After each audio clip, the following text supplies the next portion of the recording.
Hello and welcome to this Belbin webinar. So glad that so many of you can make it today on this, I have to say, quite miserable day in Cambridge in the UK. It's raining. I've had to put 2 lights on here in the room because it's so dull. So please make our day. Let us know it's sunny and happy and warm where you are. Please do use the chat. Let us know who you are and where you're joining us from. My name is Jo Keeler and I am the Managing Director here at Belbin. At Belbin, we are an EOT, an Employee Ownership Trust, and we're very proud to say that we are the team company owned by the team. Okay, let's click here. I don't know why that suddenly happened. Wonderful. Oh, it's chilly in Northampton. It's a very rainy day. Hi, Gary at Cheddar Gorge. Please do, throughout the next 45 minutes, where we'll be talking about how to design and run more effective meetings with Belbin, there may be comments you'd like to make, there may be questions you want to raise. It could be that you don't want to ask me per se, but something you think other people would also benefit from. So please do use the chat function on whatever streaming platform, whether or not you're joining us from LinkedIn, or from Facebook, or using StreamYard. We would love to hear from you. Okay, hi Victoria. You're from Australia, so it's lovely and sunny there. That's great. Graham, not so sunny Somerset. It's raining in Rugby, and it's a cloudy Preston. Okay, a bit wet in the northeast.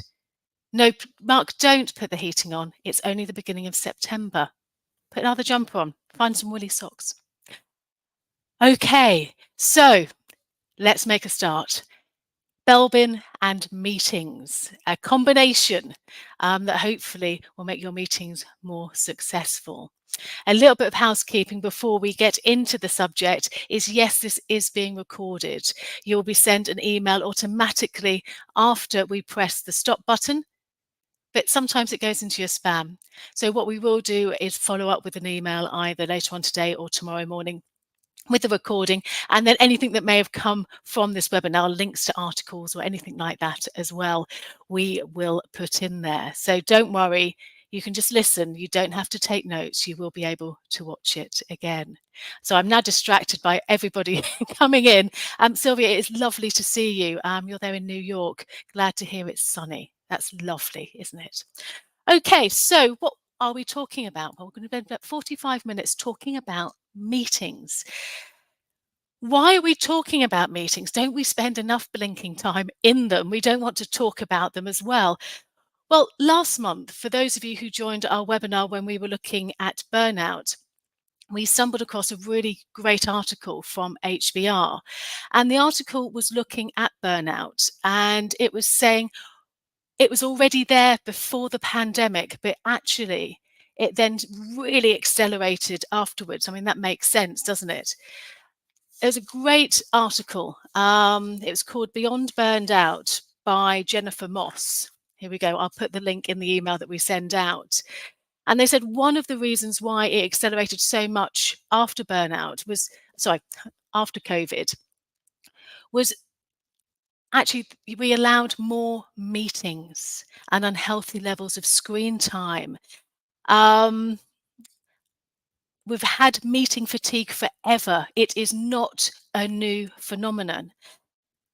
There was some great stats there. The surprising science of meetings that pre-COVID studies showed that about 55 million meetings a day were held in the US alone, and that the US organization wasted 37 billion annually because most meetings were unproductive. That was before COVID. That's before everything went into overdrive. There's been another recent study that has analysed data of more than 3 million people, and it says that the amount of time employees spend in meetings has now increased by 13%, and that the average workday is now 48 minutes longer. Meetings have had a knock-on effect to burnout. They were unmanageable before the pandemic. They're even more unmanageable now. All that we can do to help those meetings become more productive has to make a difference, not just to the well-being to your colleagues, not just to the well-being of your teams, but also to the bottom line of your organizations, regardless of how you measure that, whether or not it's on profit, it's on turnover, maybe you're a charity, whatever your measurables are.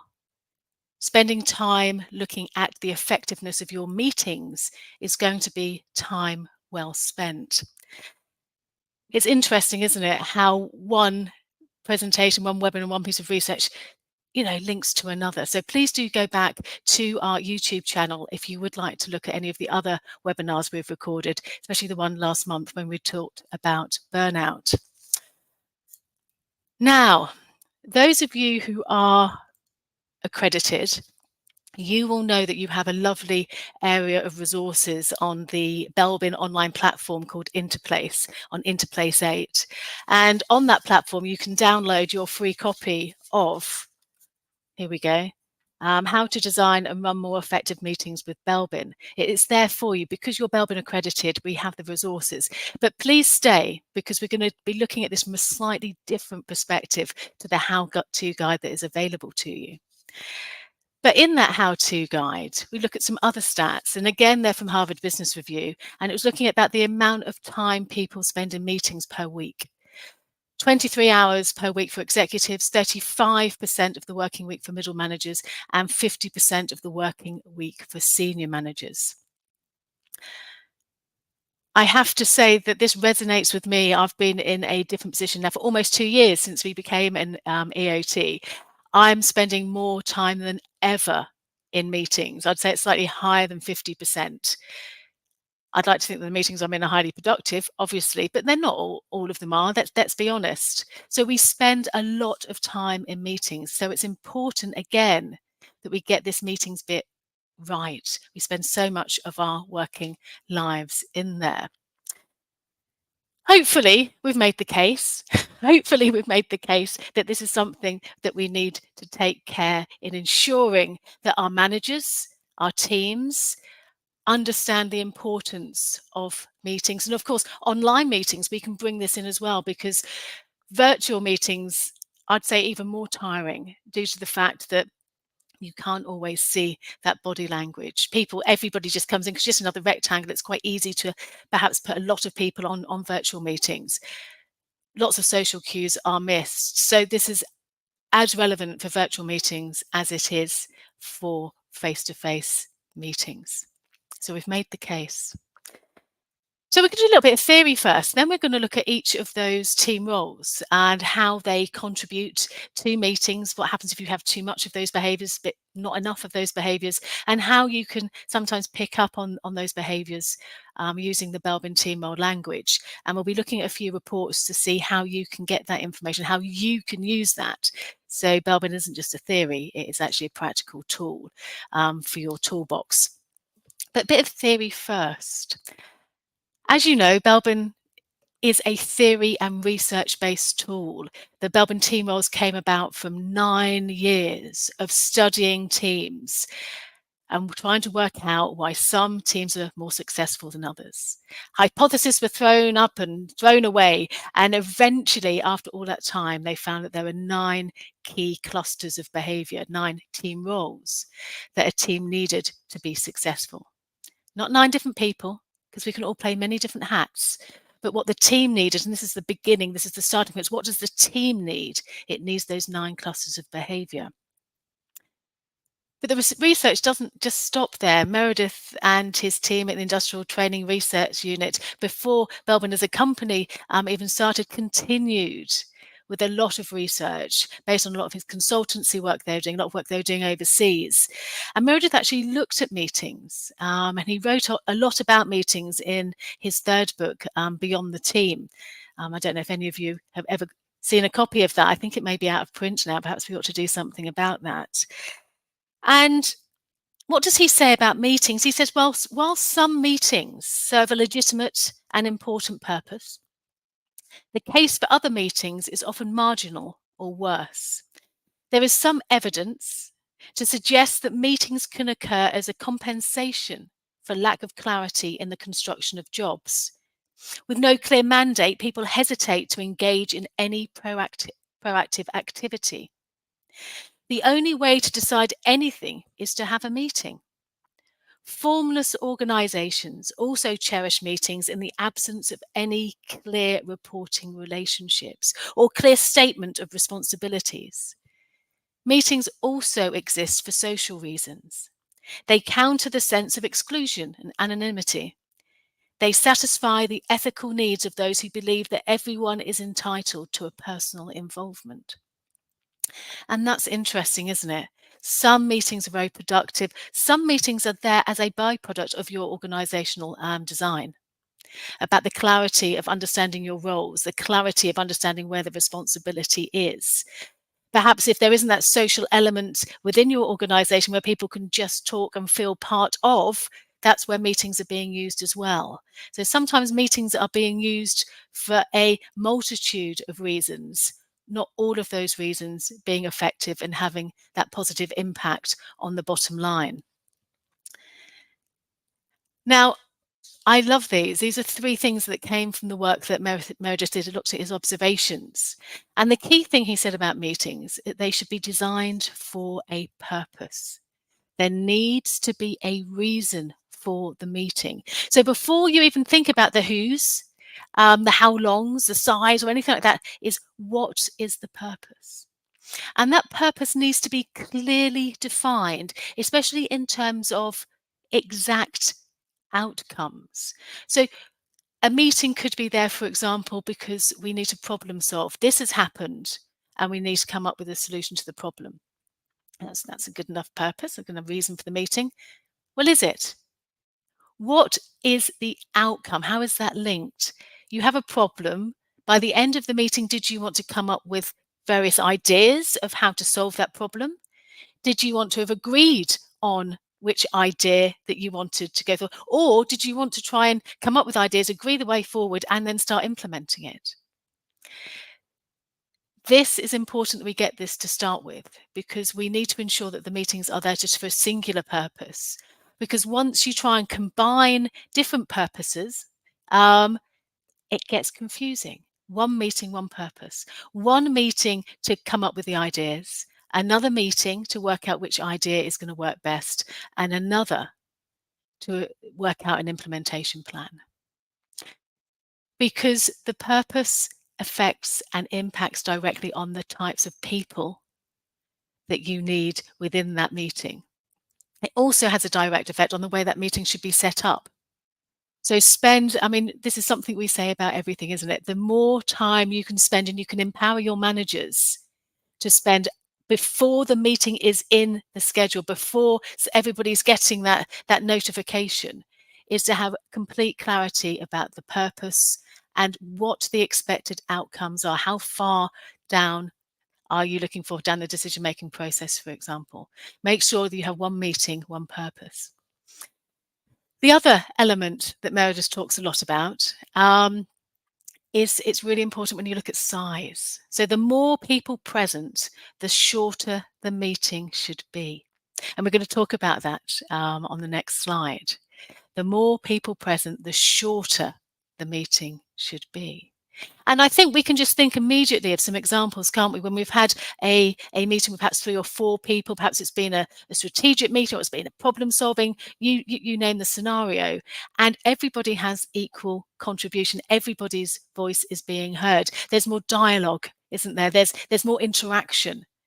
And those meetings, it's okay to spend a lot longer on, because you're getting the energy from the interaction between the people within. Once your meetings are less meetings for teams, but for groups, perhaps an individual is trying to inform a change of policy where you may have 20, 30, 40 people and they become a group, you don't want to listen to that person for long, do you? Let's be honest, because it's not a two-way interaction. It's one person imparting knowledge. That needs to be short. It needs to be clear.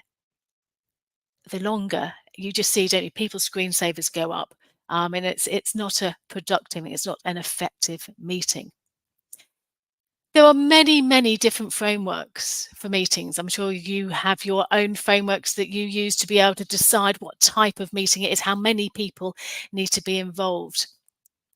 This is one that Meredith has. I'm not going to spend a huge amount of time on it, but I think what it does is gives us food for thought. gets us to think about actually, yeah, what is that type of meeting? God, this is a busy slide. I'll just talk you through it very quickly. So Meredith's talking about these personal discussions of 2 or 3 people. He found that sometimes some of those strategic decisions weren't made in a formal setting. They weren't because they were scheduled in at 11 o'clock on a Tuesday. What he found was a lot of strategic decisions and discussions happened informally in the bar. When people happen to be in the same space. He said this is what really does lend itself for when you do away days, is in that informal setting. And so it's quite an informal meeting that there's no person who's in charge. He then starts talking about chance encounters. What does he say here? This is really, he puts it so beautifully when he's talking about ideas. Obviously, a break-in strategy has much in common with the generation of a new idea, but ideas do not necessarily lead to innovation. A single idea, unsupported, seldom achieves anything of substance. So what happens is what we're wanting, this alignment of these ideas, perhaps with the ideas from another department, from adjacent field, perhaps. People have just come together. It's a chance encounter. I've had this idea. Well, that's interesting because that could solve this here. So it's a leaderless sort of it's a bit more formal, but you have few people there. And that's the way in which that meeting is run. It's leaderless. Everybody has that input, as I was talking about before. He then talks about the creative team, but one which is a conscious creative team, one that says, right, we need to come up with ideas here. When this happens, you need to choose the people with care. Who are those people who are going to be able to help in that creativity, in that coming up with new ideas? And in his experience, the problems happened in these types of meetings is when one person dominated. Sometimes, a star player, he uses the analogy of sport, would come in and take over the process. So in this case, what we're looking for is that rotating leadership. Everybody takes that role on so there isn't domination by one person. He then talks about project teams and perhaps some problem solving, where you appoint a project leader and they ensure that the right people are brought in at the right time, depending on what it is that the situation has called for that meeting. They need to be handled in a firmer and more disciplined way than creative teams.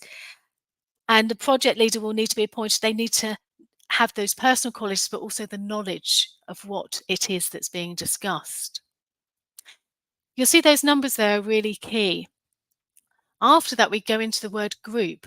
So we've been talking about teams so far, discussions, encounters, lots of teams there, and then groups. And this is when the numbers get quite high.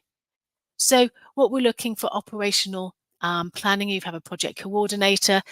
The people who are in, it's more to do with their job titles, necessarily what they're bringing in, rather than necessarily individual contributions. The same for a structured group. Again, it's being managers-led. This is perhaps we're making a change, something needs to be communicated. We then have those formal meetings where it is literally coming from one to another. And then you have those formal announcements where you can have all manner of people. You have that solar leader role. Like I said, there's plenty of different structures of meetings out there. This is one that Meredith came up with during his continual research after the work at Henley, where he published many books afterwards when he was looking at teams, continuing that interest in teamwork and about individual contributions and about how to use people's strengths. Okay, enough about, I'm going to close that book now. It's this one, by the way. It's called Beyond the Team. So it's really key to understand the focus of the team, the objective of the team. How is it going to be measured? What needs to be the outcome? Keeping those meetings short if there's with a lot of people, or if they're a small amount of people, it's okay. You can have longer meetings. So we've got this, we've got the theory, but how do we then make sure that we have the right people involved? I mean, very often it can be quite easy if you've got a heads of department meeting. It is the people who are the heads of department need to come in. Yeah, it's quite simple. It's very logical. We would then take a look at the contributions and we'd be able to predict potentially how those meetings may happen. But you can also choose people, not just based on their functional role, but also on their team role, their behavioural contributions. What are those clusters of strengths? What are those strengths that people are bringing to the team? And how do you find that out? Well, with individuals, they complete the Belbin self-perception inventory. It's all online. It's fully normed. We're on our 8th version. Like I said, we're a research-led organisation. We're on the 8th version of the Belbin reports. People fill in the questionnaire online and they get a report that tells them where they think their strengths lie, which is only half the story, of course, because we're talking about a behavioural tool here. We're not talking about personality. We're not talking about colours or initials or anything. We're talking about not who you are, but what you do. So the wonderful thing is that we then ask you to get feedback from your loving critics, from your observers, people who work with you in that team. And they then fill in a questionnaire. It takes about 3 or 4 minutes, just ticking words that they think describe you. We then add that data to the self-perception inventory, how that person saw themselves, and you come up with a wonderful report that gives you such insight and depth of knowledge of understanding not just where you see your strengths, but where the people who work with you, who know you best, where they see your strengths. Where are the differences? Where are the similarities? Where are your hidden talents that you never knew you had? How can you develop them further? This is just a tool that starts you on the journey of self-development, looking at that self-awareness of the way that you play your strengths within a team. Many of you already know that. I know I can see some people who I know very well who are with us with this webinar, but I appreciate the fact that there's also a fair few of you who haven't necessarily come across Belbin before. Okay, so with the Belbin Interplace account, it's an online platform. Once you have that individual data in there, you can start playing. You have the behavioral data of everybody within the organization, everybody you may manage at your fingertips. And you can pull together reports such as the team report, this is just one page, that will tell you the potential contributions for the people that you nominate. So who do you need to turn to if you need some new ideas? Where do you need to turn if you need somebody to improve the atmosphere? It's going to give you that information. It's also going to tell you how much of that behavior you have, because it could be that at your fingertips, you may have, like in this case, quite a high amount of resource investigator behavior. As you can see, there's lots of initials in the segment there with the phone, the pink there for the resource investigator. But actually, you've only got one contribution for that of the specialist. So it's more important perhaps to get that specialist looked at first before we're looking at which one of the RI behaviors that you'll be looking for. And remember, we're talking about behaviors. Some of us will fit in 3, 4 of those segments quite easily. And it's being able to work out which hat you need each person to play, depending on the purpose of the team and the meeting. Remember, it always goes back to the needs of the team, the needs of the meeting, the needs of the organization, and then we build up the picture around it. And with meetings, obviously what we're looking for are the right people in the right meetings at the right time. So let's start with that first team role. Well, the first one I've decided to put in the slide deck isn't necessarily the order that we would already use. And this is that of a shaper. The shapers are very driven. They overcome all obstacles. They've got high energy and they get things done yesterday. And of course, because of this, they don't like complacency. You can really see them in meetings. If they get very impatient if things are slow moving, they can get quite vocally impatient if things get slow moving. I'm sure we've all been in those meetings. I have, because this is one of my strengths. They need to just focus on actions and outcomes. That's what they want to do. They want to get everything right, done, sorted next. So some meetings, perhaps the shaper behavior isn't required. Maybe in others, it's really important that you get the strongest example of that shaper behavior in your meeting. What have I just said? Strongest example? Well, we're not just a team role. I say this is one of my strengths. My shaper is about the 85th percentile, which means that only 15% of our norms database scores higher than I do for shaper. But it could be that you have somebody who has it in the 90th percentile, the 95th percentile, the 99th percentile, which means that they're even better at using the shaper behavior for the team than I am. So it would be important to decide which shaper behavior that you wanted. It could be that I take a backward role and perhaps play another one of my strengths. Again, it's about what does the team need? It's not just about the individual. Now, there are problems with these behaviors when they're in meetings, if there are too many of them or too few, too much or too little. Blood on the walls is the thing that we always say when there's too much shaper behavior, too much competitiveness, competing for airtime, just clashing, very, very noisy, not letting anybody else get a word in edgeways, all determined to shape the goals. And this can have a detrimental effect on your meetings, which is why it's so important. With some of these team role behaviors, quite a lot, doesn't matter so much with some rather than others, whereas a shaper, you only want a little bit. You only want a little bit, but you need it to be effective. And of course, if you don't have any of the shaper behavior, the meeting's just going to coast. No purpose, no sense of urgency. What is the meeting's purpose? What is it that you need to achieve? How much shaper behavior do you need? We then have the completer finisher. Now, the completer finisher behavior is required when you can't afford high standards to let you down. They're the ones who are going to check, check, check again. They're the ones with high anxiety because they do not want anything to slip through the net. So they're in meetings, they're likely to focus on the details. And that's going to frustrate the shapers because the shapers said, let's get this done. Oh, we just need to just double check this bit. You can see that there might be tension already. Tension, by the way, which is easier to discuss when you have the language of Belbin. Because they can just, I'm sorry, your shaper behavior is meaning that we can't spend time on the details. We need to CF this before we go forward. It's a wonderful language to be able to use. Of course, if the meeting's objective, its purpose, isn't looking at the detail and it's perhaps taking a broader view of things, then the coordinator needs to make sure that we don't go into those details. Perhaps that behavior could be, right, we're not looking for any CF behavior, completer finisher behavior right now. Everybody take their completer finisher hats off because the objective of this meeting is to X, Y, and Z. Now, if you have too much completer finisher in a room, it is just everybody splitting hairs. Everybody just looking at that extra bit to ensure that it's works. So it's not going to be wholly productive when in terms of the big picture. Too little, mistakes are made. If the shaper is overly dominant and is too impatient to listen to the completer finisher contribution, or if there isn't any completer finisher contribution to be made, that's where problems can lie. And now we have the implementer. So the implementer is required when all of this ideas, all of this talk needs to be translated into action. Plans need to be put into place. There needs to be a practical way forward.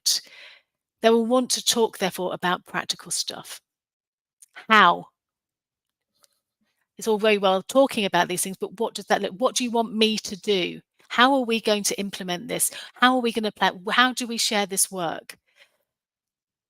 So it's important, again, going back to the purpose of the meeting, that if you've got perhaps something coming up with idea generation that you don't want to implement, that you're not worried yet about working out which is the best idea, this behavior isn't necessarily going to be the best one. The implementer behavior comes into its own once that decision has been made, right, this is what we are doing. How are we going to do this? For those of you who are Belbin accredited, you will know that the implementer opposite is that of the plant of the ideas, because the implementer is going, oh, how are we going to turn all of these ideas into practical action? That can't be done. And the plant is saying, for crying out loud, why do you have to be so practical all the time? Can't we just go with it? There can be a lot of tension there. Obviously, if you're accredited, you use the reports, you'll understand how you can talk about that to ensure that it doesn't happen. So too much implementer, too much doing, too much planning, rather than, ensuring that the ideas are actually workable in the first place. And if there's too little, there's actually nobody there to do the work. Sometimes we forget that we can all talk a lot. Maybe I'm talking about myself, perhaps. And then everybody goes, right. So who took the minutes? who's got the plan, and everybody just looks at each other going, "Well, it wasn't me." So you need to make sure that you don't lose that if that is what is required. Now, those three team roles we've just looked at, they're all action roles. They all get stuff done. So when they're in a meeting, that is their focus. To get stuff done quickly, to get things done practically, or to a high standard. They are all doers. You will see them in meetings because they want to move forward, progress forward.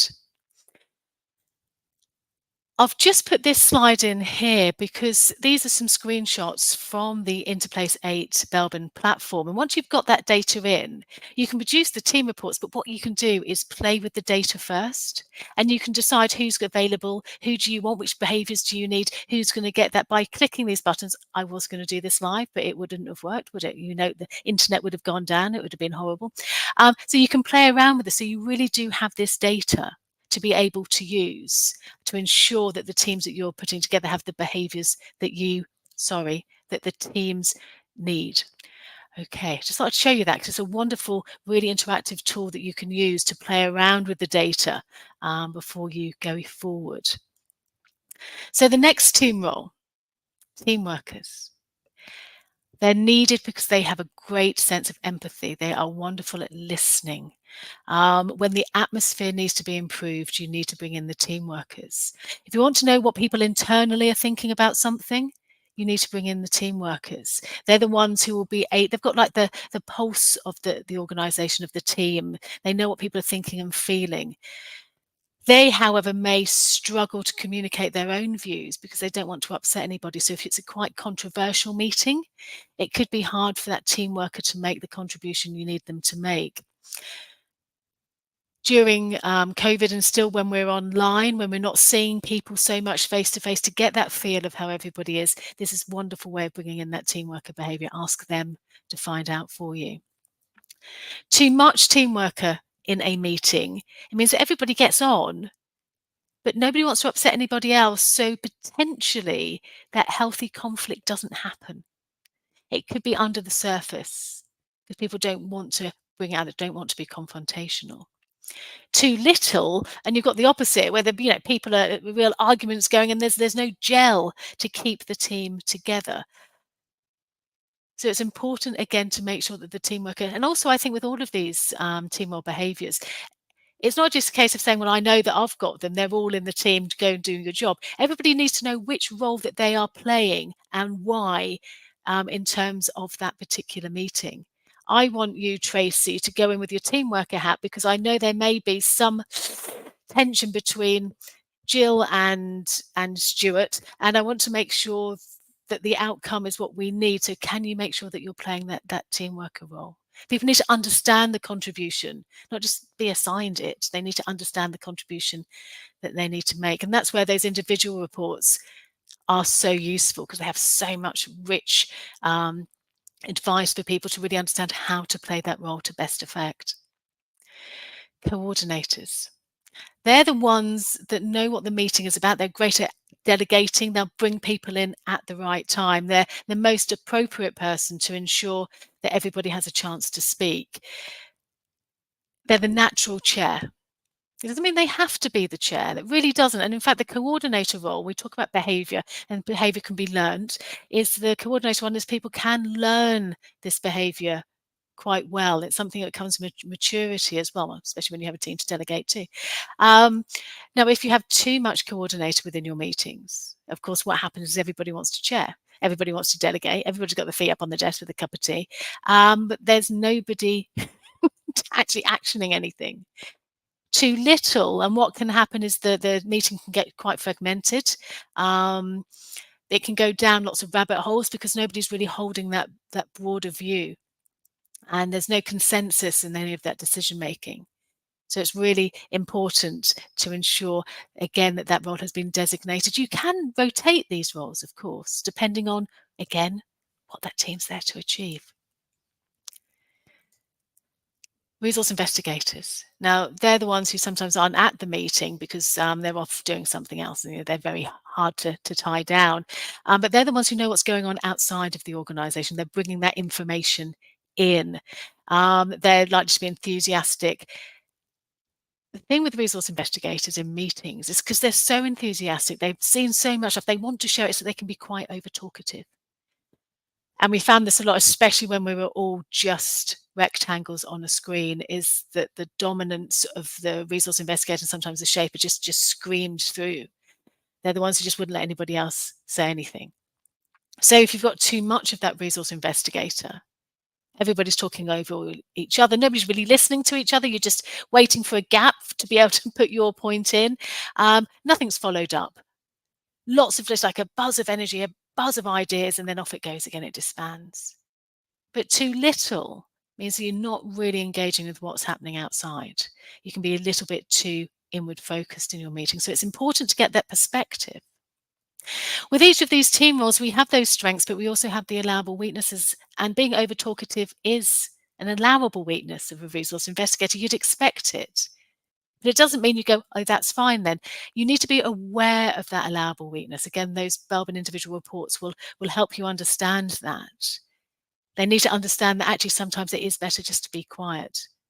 And we're learning, aren't we? How do we do that? How do we make sure that we don't dominate? I was in a meeting all day yesterday, of which I kept my hand over my mouth physically for a lot of the time because I knew it wasn't appropriate for me to make a contribution. It was hard, but it's understanding that you need to do that, because my resource investigator, I think I'm the 99th percentile according to my profile. Okay, so we've looked at those three roles, and they're all social roles. They're all to do with people. Coordinators on delegating to the right people. The resource investigator is getting outside the organisation and getting the opportunities, and they've got their little black books. And then we've got the team workers. It's about people. It's about caring for people more internally. So you have lots of social roles there. So again, you may find that you have a meeting which is socially dominated. We need to be able to make sure that the objectives aren't going to be lost because of that. So what else you can do with these team reports that are generated from the Interplace 8 platform is sometimes everybody has to be involved. Yeah, we were talking before about the types of meeting. Perhaps it is the department heads. Perhaps it is because change needs to be communicated. Everybody has to be involved. You can't pick and choose. So at this point, it would be great to get all of that data together and actually try and work out what the culture of that team is, because that can help inform how the meeting may go. You can almost get a crystal ball going to see how those people may behave during that meeting and whether or not that's going to be detrimental or not to the objective and the purpose of that meeting. So here we have a high team worker, resource investigator, social, but plant there's a few ideas, team coming in. We have low shaper, low specialist. How is that going to impact the way that the meeting goes? What do you need to be able to do because of that? What do people need to be aware of? If there are going to be sticky situations in this particular meeting and it's high teamwork and perhaps people don't want to talk about it, well, pre-warn them. So these are the decisions that we'll be being able to make. Again, all of that work that you can do beforehand is invaluable. Monitor evaluators. At this point, I want to go like this and I want to disengage, because this is visually how you tend to see monitor evaluators. They're the ones who are able to take the emotion out of the decision-making process. They weigh up the pros and cons and they make sure the right decision is being made. So they are needed when decision-making is critical. When all of the original research was carried out at Henley, there was an assumption made that it was the person in the chair who was the decision maker. No, it was the monitor evaluator. This is how the monitor evaluator behaviour came through, is they don't always make many contributions, but the contributions they do make are usually critical and they are usually the right ones. So we need to listen to our monitor evaluators. What we don't want to do is involve them at the wrong time. Remember, we're looking for the right behaviours at the right time. So if we were just looking for different ideas, not looking to work out which one was best, don't get the monitor evaluator behaviour involved, because they're just going, no, that won't work, and the whole team just goes down. So you need to use them when you need to make decision making. There's too much monitor evaluator, it's likely to be quite a long meeting, lots of discussion, lots of debate, but potentially no action. Too little, or perhaps the monitor evaluator has been overridden by the energy of a shaper, then perhaps that's quite important that you don't do that, because then the wrong decisions may be made. So it's really important there. Okay. Thank you, Tina. Apologies, I'm speaking quite quickly. I realise that's because we've got so much to get through. The action roles are shaper, completer, finisher, and implementer. The team worker, coordinator, and resource investigator are the social roles. They all deal with people. And now we're on the final three. Of that, we've had the monitor evaluator. We now have the plant. The plants are needed when you need to problem solve. You need to come up with solutions. They should be invited to meetings, to the think tanks, new ways to approach problems. Too much, everybody gets a bit sensitive. That's one of the allowable weaknesses of the plant, is that they tend to hold on to their ideas and get a bit sensitive if they're criticised. And what happens if you have too much plant in one of those meetings is that everybody goes off separately. They're all disengaged. Too little, and there's nothing original being said. So it's important, again, to make sure that you're aligning the right behaviours depending on the meeting, but don't put too much plant together. Plants come up with many ideas. Not all of them are any good. What you need to do is make sure that they feel comfortable and happy to come up with as many, and then it takes somebody else, not the plant themselves, to go through those ideas to work out where that gold is, where that nugget is that you want to go further. And then last but not least, we have the specialists, and they're the ones who have a love of knowledge. They love learning. They like the depth of a particular subject area, and they're great at meetings to come up when needed. Give them notice in a meeting that this is the type of contribution that you are expecting of them. Their timing, again, it's going to need considerable thought as to when you want to make that contribution, because it's one way of often seeing if somebody has high specialist behaviour. And you ask them a question about their favourite subject, and you're still listening 30 minutes later, because that's all they want to talk about. So you don't want that to dominate a meeting. So it has to be, their contribution has to be really carefully managed. So too much, you've got too many people giving lengthy speeches, nobody's listening to each other, and everybody else is just tuned out, they're on their phones. Too little, it means you don't have the expertise that's needed. So again, it's always working out why they're needed and bringing them in to make that particular contribution. So we've looked at those action roles. We've looked at the implementer, the shaper, the completer, finisher. They're getting stuff done. We looked at those social roles, the resource investigator, the coordinator, the team worker, all working through people. These last three roles, the specialist, the plant, and the monitor evaluator, they're thinking roles. And sometimes when you are in meetings, when you've had no choice and you've had to have certain people in, you can almost work out those roles depending on what people are doing. The social roles tend to be chatting, tend to be talking. They're interested in each other. The thinking roles tend to be quite quiet. They tend to be quite physically actually back from the rest of the people in the meeting. And the action roles have already tried to pull up a Gantt chart, and shall we do this during Trello? They've already got their sticky pads and they're already looking forward to that forward progress. So you can sometimes see that when you're working with meetings. Okay, so we've looked at those 9 behavioural contributions. Remember that all of us can make more than one contribution. We're far more complex.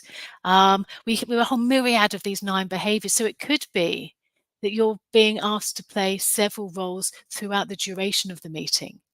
And at that point, it's really important that we have clarity and understanding that. And that's where the Belbin language really comes in well. It'll be like, Joe, can you take your shaper hat off? Now we're looking at different ideas. More resource investigator, please. Or, right, okay, resource investigator and plant behaviour, take those hats off. We're now at the monitor evaluator stage. So it's making sure that people understand that contribution, but that they can make more than one contribution, depending again on what that team needs. It's absolutely crucial.